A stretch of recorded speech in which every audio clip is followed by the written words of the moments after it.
Bonjour et bonsoir à tous, j'espère que vous allez bien. Voilà aujourd'hui déjà le 31 décembre 2021. Sous d'autres cieux, c'est déjà le 1er janvier 2022. Pour ceux qui ont eu à faire le bilan de l'année, si le bilan a été positif, bravo et courage pour la suite. S'il a été négatif, euh, beaucoup de courage aussi. Surtout, il ne faut pas sombrer dans les désespoirs car une issue est toujours envisageable. Donc, meilleurs vœux à tous. Voilà, je voudrais juste vous demander de m'accorder une dizaine de minutes, peut-être moins. Je voudrais nous partager ceci. Lorsque j'étais petite, bon, jusqu'à présent, ma mère continue à me prodiguer des conseils. Et elle me disait toujours, et ça, il ne faut jamais écarter les gens pour un homme, même s'il te dit qu'il t'aime, il ne faut jamais accepter les baratins des hommes, il parle toujours. Aussi longtemps qu'un homme ne t'a pas épousé, il ne faut pas le laisser te toucher, il ne faut pas le laisser abuser de toi, quoi. Alors souvent, je me retrouvais face à certains hommes et je repensais au conseil de ma mère en disant, est-ce que maman est vraiment sûre que ce conseil-là est toujours valide? Non, est-ce qu'elle a raison? Est-ce qu'elle a... Non, je crois que le conseil qu'elle m'a donné était beaucoup plus valide dans les années 1900. Mais maintenant, là, je pense que les temps sont révolus, les choses ne sont plus pareilles. Je pense qu'il m'aime vraiment, je pense qu'il va m'épouser, je pense... J'ai écouté tellement des choses, tellement des compliments que je me disais, maman a tort. Et voilà jusqu'aujourd'hui, aucun de tous ceux qui me, aucun de tous ceux qui me racontaient des bobards n'a demandé ma main en mariage.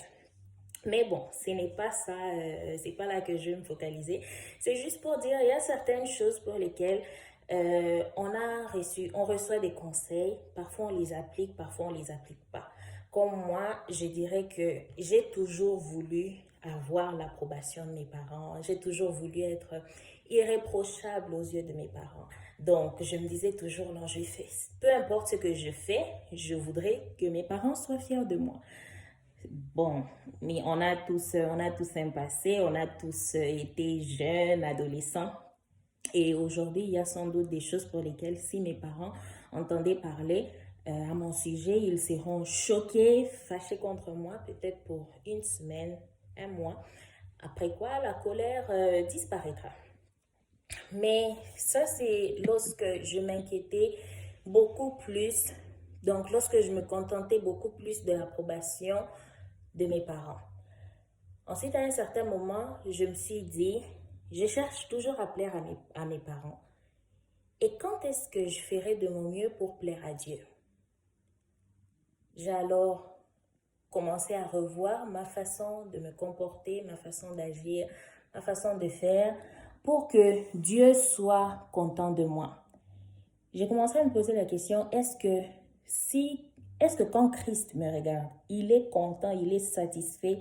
Est-ce qu'il est vraiment content de ce qu'il a été offert, il s'est offert en sacrifice pour que moi je sois sauvée?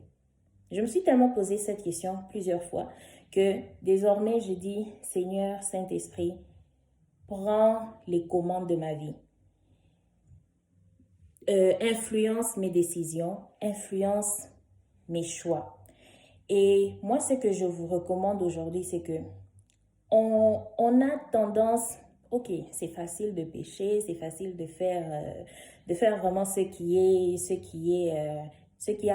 va à l'encontre de la volonté de Dieu. Mais avec le Saint-Esprit, on peut y parvenir.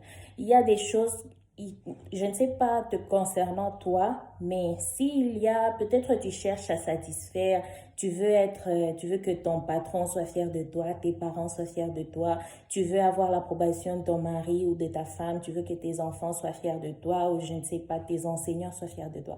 Mais est-ce que Dieu est fier de toi?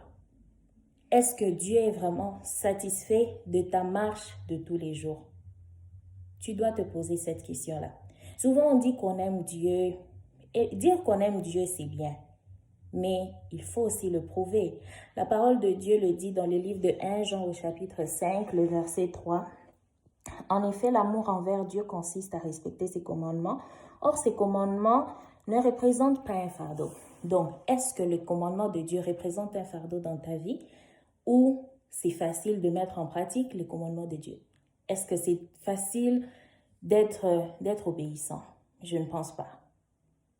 Car on vit dans un monde de péché, mais on vit dans un monde où le péché est vraiment couché devant ta porte. C'est facile de tomber, c'est facile de pécher. Mais avec le Saint-Esprit, tu peux te maintenir dans la sanctification.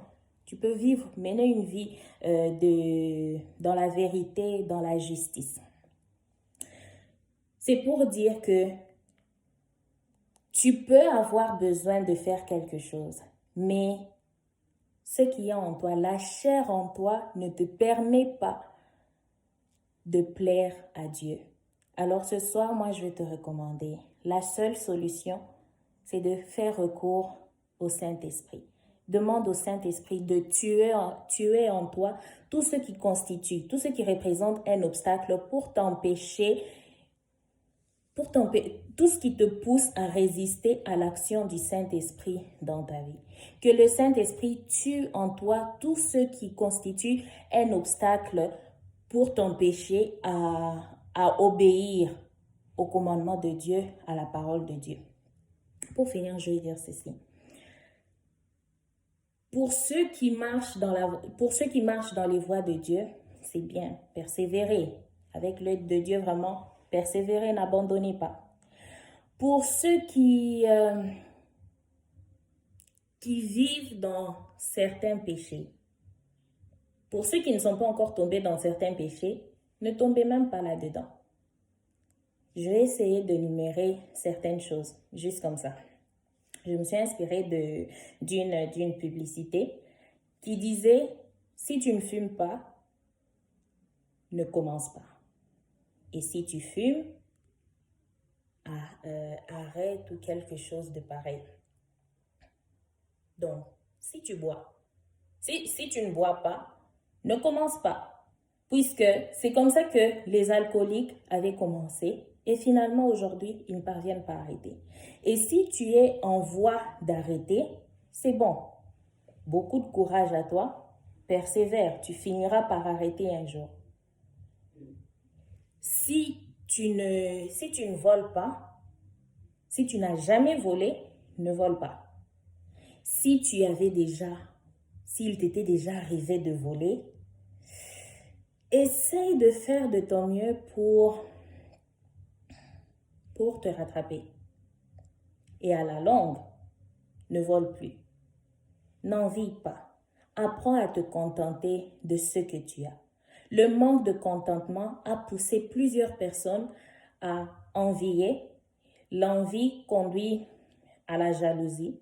La jalousie conduit à la haine. La haine conduit au meurtre. Aujourd'hui, plusieurs personnes, des hommes sont empoisonnés.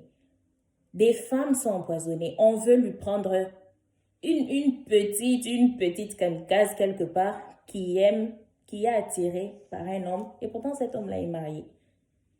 Tu vas empoisonner, tu te fais ami avec l'épouse légitime de cet homme. Tu l'empoisonnes. Elle meurt et tu veux la remplacer. Tu veux prendre sa place. Jamais tu ne peux prendre la place de quelqu'un. Jamais tu ne peux remplacer quelqu'un. Car chacun a sa grâce. Donc, le plus tôt tu comprendras que chacun a sa grâce, le mieux ce sera pour tout le monde. N'envie pas. Ne deviens pas un alcoolique. Moi, je connais quelqu'un il buvait tellement, une fois, il était allé chez son frère.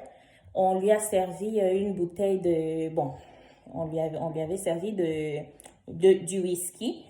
Il s'est enivré jusqu'à, quand il rentrait chez lui la nuit, il n'était même pas arrivé à la maison. Il s'était écroulé devant une église catholique. Et le matin, des passants ont aperçu l'homme en disant « Oh, mais c'est le père de tel !»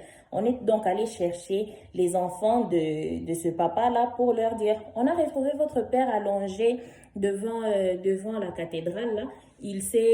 C'est là qu'il s'est affalé. » Et on l'a pris, on l'a ramené à la maison. Imaginez juste la honte que les enfants pouvaient ressentir. On vient seulement te dire que non, on On a repéré ton père, on a aperçu ton père quelque part là. Devant l'église, il s'est écroulé puisqu'il était ivre. Est-ce que ça fait du sens? On vient dire à ta femme que non, on a arrêté ton mari parce qu'il s'est retrouvé mêlé dans une affaire d'escroquerie, une affaire de détournement de fonds, ou on vient dire à tes parents que non, votre fille est décédée, ou encore, oui, votre fille est décédée parce que la femme, elle sortait avec un homme marié qui lui a ôté la vie. On vient te dire que non, ton fils est en prison, ou je ne sais pas, ton fils a été dépêché aux urgences puisque il sortait avec une femme mariée et le mari de cette femme-là lui a renversé l'acide. Essaye juste d'imaginer. Ça ne fait pas du sens. Ça ne fait pas du sens. Donc, si tu te vautres dans un certain péché, dans un quelconque péché, demande l'aide du Saint-Esprit.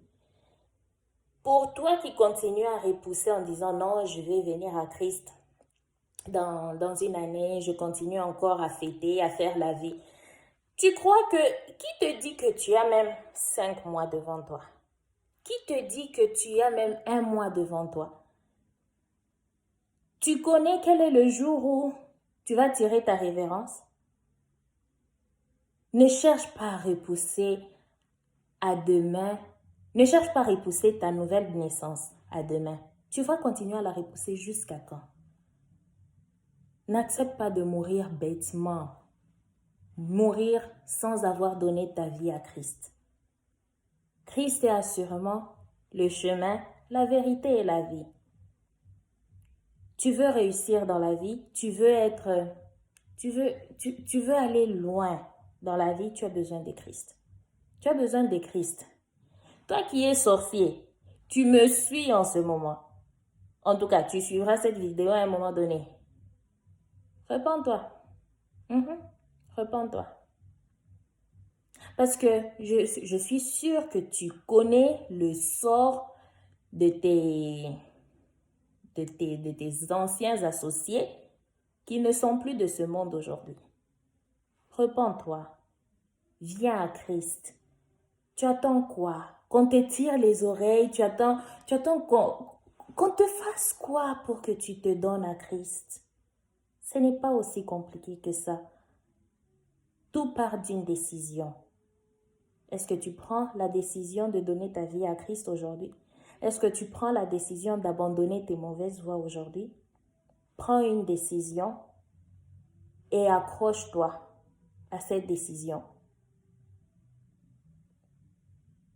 Je vous souhaite donc des meilleurs vœux pour l'année 2022. Toutes les bonnes choses à vous. Que Dieu vous bénisse et qu'il vous soutienne. Merci.